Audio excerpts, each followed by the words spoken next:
உங்களுடைய வங்கி கணக்கில் இருந்த பணம் காணாமல் போய்விடும்.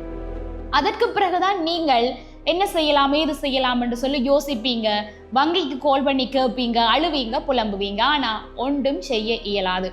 2 நாளைக்கு முதல் எனக்கு ஒரு மெசேஜ் வருது. ஆனா அந்த மெசேஜிலே ஒரு முக்கியமான விஷயம் இருந்தது. ஒரு இணைப்பு இருந்தது. அந்த இணைப்பில தான் முழுமையான விடயமே இருக்குது. அந்த இணைப்பை நீங்கள் அழுத்தினால் உங்களுடைய வங்கியில இருந்த பணம் காணாமல் போய்விடும். அண்மையில இலங்கையில இணைய மோசடி அதிகமாக அதிகரித்து கொண்டு போகுது. அதுவும் எங்களுடைய நாட்டில இருப்பவர்களால அல்ல, வெளிநாட்டில இருந்து வந்து எங்களுடைய நாட்டில இருந்து இந்த மோசடியில ஈடுபடுகிறார்கள். கிட்டத்தட்ட 45 பேர் கைதும் செய்யப்பட்டிருக்கிறாங்க.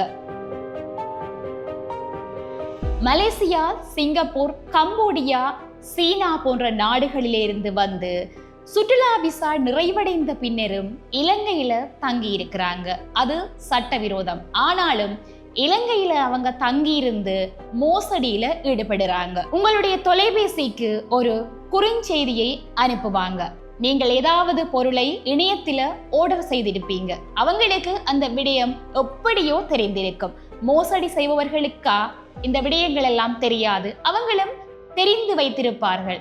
அப்ப உங்களுடைய தொலைபேசிக்கு ஒரு தகவலை அனுப்புகிறார்கள். அதிலே ஒரு இணைப்பும் வருகிறது.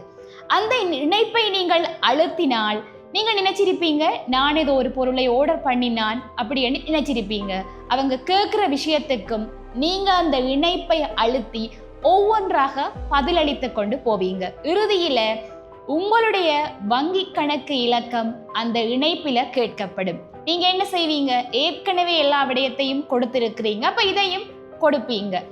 அதுக்கு பிறகு என்ன நடக்கும் என்றால் உங்களுடைய தொலைபேசிக்கு ஒரு OTP இலக்கம் வரும். அந்த இலக்கத்தையும் நீங்கள் கொடுப்பீங்க. கொடுத்த மறுகணமே உங்களுடைய வங்கி கணக்கில் இருந்த பணம் எப்படி காணாமல் போனது என்று உங்களுக்கு தெரியாது. ஆனால் உங்களுடைய வங்கி கணக்கில் இருந்த பணம் காணாமல் போய்விடும்.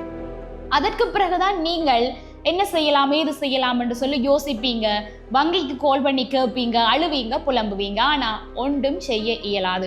போன பணம் போனதுதான். ஆகையால விழிப்போட இருந்து கொள்ளுங்கள். உங்களுடைய தொலைபேசிக்கு தேவையில்லாத ஏதாவது மெசேஜ் வந்தா அந்த மெசேஜில் போய் என்ன ஏது என்று சொல்லி நீங்க கிளிக் பண்ணி பார்க்காதீங்க. இப்போது வெகுவாக இந்த மோசடி அதிகரித்து கொண்டு வருகிறது. உங்களுடைய பணத்தை நீங்கள் இழக்காமல் இருப்பதற்கு இதுதான் ஒரு வழி. தேவையில்லாத இணைப்பை தொடவே தொடாதீங்க. இப்படி ஒரு மெசேஜ் எனக்கு வந்திருக்குது என்று சொல்லி உங்களுக்கு தெரிந்தவர்களுக்கும் சொல்லுங்கள். அவங்களும் இந்த மோசடியில சிக்காமல் பாதுகாப்பாக இருக்கட்டும். தேவையற்ற இணைப்பை அழுத்துவதை தவிர்த்துக் கொள்ளுங்கள்.